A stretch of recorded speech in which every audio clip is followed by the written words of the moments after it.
school, smart school, ये मेरा school है. Okay, it's class. After the reading of the Solitary Reaper, we shall move towards its exercise.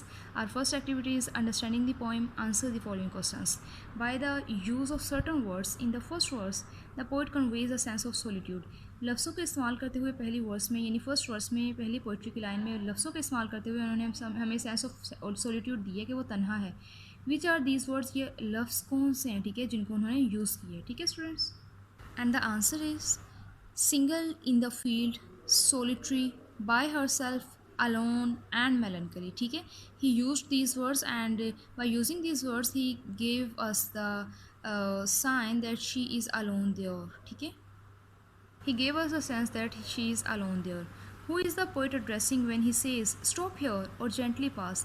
किससे मुखातिब होता है जब वो कहता है कि यहाँ पर रुक जाओ या जेंटली पास कर जाओ. ठीक है जी students, the poet is addressing someone by the field in which the reaper is at work.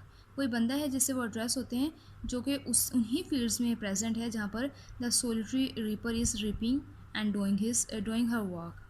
Our third question is what does the poet imagine the reaper song is about. वो क्या imagine करता है कि इसका song जो है किसके बारे में है.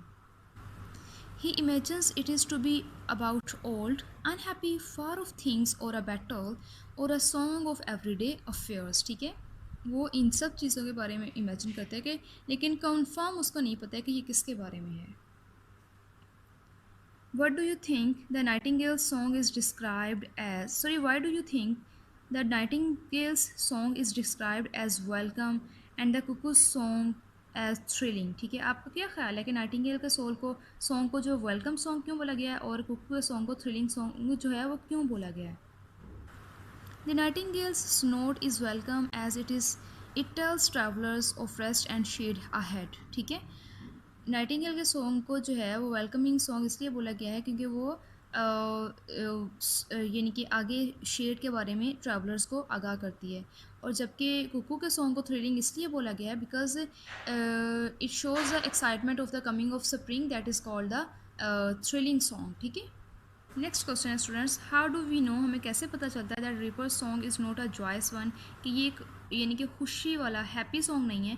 विच words in the poem tells us this, कौन से वर्ड्स हैं जो पोएम में हमें इसके बारे में बताते हैं कि that his song is not happy one. We know that reaper's song, reaper's यहाँ पर अपोस्ट्रोफी हमारे पास आएगी. Reaper's song is not a happy one from the words melancholy, plaintive, old, unhappy and battles etc. Students, our last question is how do we know, हमें कैसे पता चलता है that the Reaper's song had a lasting effect on the poet, कि इसका बहुत deep और sound effect हुआ है पोइट पे, हमें किन वर्ड्स से पता चलता है. Long after the poet has passed out of earshot of the singer, he can still hear the music in his heart. ठीक है, these word tells us that her sound has a deep effect on the poet. Now students, we shall move towards our next activity, working with words. And in working with words we have our first activity. Here are some words which you may come across in old English poetry. ठीक है, यहाँ पर कुछ words हैं जो आपने old English poetry में देखे होंगे. ठीक है, look up the meanings in the dictionary. इनके मीनिंग देखें डिक्शनरी में, then write out the words and meaning in alphabetical order in your book. ठीक है, मैं आपको जस्ट उसके इनके मीनिंग्स बताती हूँ, आपने नोटबुक्स में इनको अल्फ़ाबेटिकल ऑर्डर में राइट कर देना है. ये मीन होता है you, Yon mean that, yonder mean that one, Dai mean होता है योर, दाइन योर, दाओ यू, या one, caught he, said he, prithee I entreat you mean please, art CB, art mean होता है R, and nay, no, nigh, near, doth, and its mean is does. Our second activity is use the following in sentences of your own. आपने इनको अपने sentences में use करना है. ठीक है जी students, use the following words in sentences. Our first word is more welcome. You are more welcome in the party. Melancholy, it is melancholy song यानी sad song है. Is overflowing, ठीक है, the valley is overflowing with cuckoo's sound. ठीक है, breaking the silence, खामोशी को तोड़ना, the cuckoo's song is breaking the silence of the seas. Familiar matter यानी familiar है, आप उसके साथ जाना पहचाना मामला लग रहा है. The discussed one, the discussed one familiar matter, यहाँ पर वन आएगा आपके पास, the discussed one familiar matter. Profound होता है गहरा, I have profound feelings of sympathy for you. Plaintive mean होता है a number of the song is in the plaintive tune, ठीक है, या मॉर्नफुल ट्यून भी इसके लिए, मॉर्नफुल का वर्ड भी यूज़ किया गया है पोइम में। अमंग द फारदेस्ट, ठीक है, we can hear the song of cuckoo among the farthest of sea, यानी बहुत दूर दराज सी में भी हम इसका सॉन्ग जो है वो सुन सकते हैं। After that our next third activity is choose the correct prefix mis और dis and complete the following words. Behave के लिए मिसबिहेव होता है, disinfect, disloyal, disappear, misspent, misspelling, discourtesy, disbelief, disbelief, misgowan, disapprove, mismanage, and distrust. After that, students, we shall move towards learning about language between and among.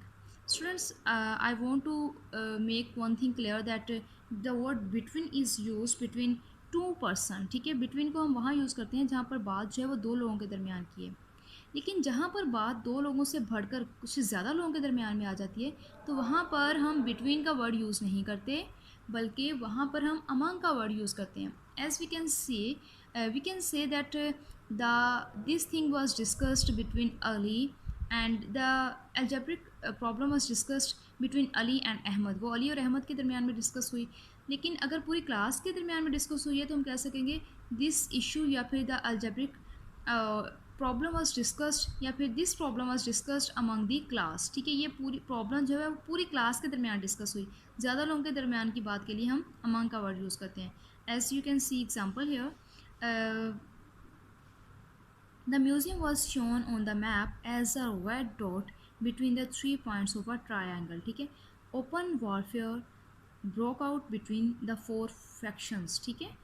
between must be followed by a plural word or two separate expressions joined by and, ठीक है। and के साथ जो expression and के साथ join किया जाता है वहाँ पर between का वर्ड यूज़ होता है। Let's move toward its activity, which sentences are correct, कौन से सेंटेंसेज करेक्ट हैं, find the incorrect sentence and correct them, ठीक है।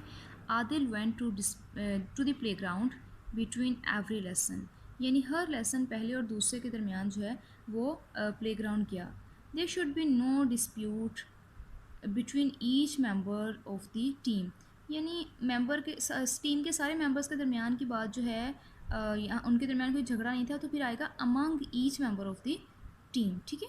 नेक्स्ट है स्टूडेंट हमारे पास, Raheel took a short break between classes, वो अपनी क्लासेस में एक शॉर्ट ब्रेक लेता रहा, यानी फर्स्ट और सेकंड क्लास के दरमियान, थर्ड और फोर्थ के दरमियान वो ब्रेक लेता रहा। There was a 10 minute break between each race, हर रेस में पहली और दूसरी के दरमियान, तीसरी और चौथी के दरमियान हर रेस में जो है 10 मिनट्स की ब्रेक थी, ठीक है। There was no correspondence between each branch and other branch of the bank, bank की हर ब्रांच और एक ब्रांच के दूसरे ब्रांच के साथ कोई कॉरस्पॉन्डेंस यानी कोई ख़तोक्ताबत नहीं थी। ये सारे करेक्ट हैं, जस्ट यहाँ पर यानी सारे टीम मेंबर्स की बात आई है तो अमंग का वर्ड यूज़ होना था। बिटवीन यू एंड मी, जी students, between you and me always use the following, between you and me, between you and him, between me and her, between us and them, ठीक है। आप इसको इस तरीके से यूज़ करते हैं, ऑब्जेक्टिव और ऑब्जेक्टिव, ठीक है। ऑब्जेक्टिव प्रोनाउन है, ऑब्जेक्टिव केस है, ऑब्जेक्टिव केस है, अब आपके पास ऑब्जेक्टिव केसेस हैं सारे, आप ऐसे नहीं कर सकते between you and I, you के बाद ऑब्जेक्टिव केस के बाद आप यहाँ पर सब्जेक्टिव केस यूज़ नहीं कर सकते। बिटवीन यू एंड ही यानी कि सब्जेक्ट के साथ सब्जेक्ट है, सब्जेक्टिव के साथ सब्जेक्टिव है, आप इसको नेवर यूज़ द फॉलोइंग इस तरह यूज़ मत करें, आप इसको इस तरह यूज़ करें, ठीक है। करेक्ट द फॉलोइंग, अब हमने इससे रिलेटेड ये एक्टिविटी करनी है। Correct the following, between you and मी, हमने ऊपर भी रीड किया है कि हमारे पास होता है बिटवीन यू एंड मी, ठीक है। Between you and me I think the team will lose the match. During the past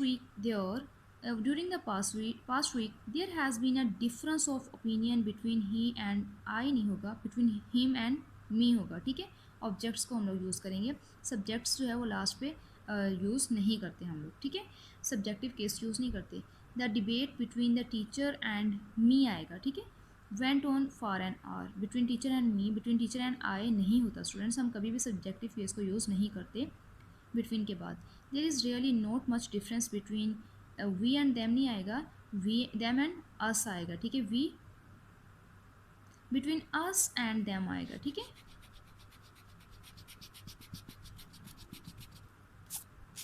ये स्टूडेंट्स यहाँ पर आएगा बिटवीन अस एंड देम।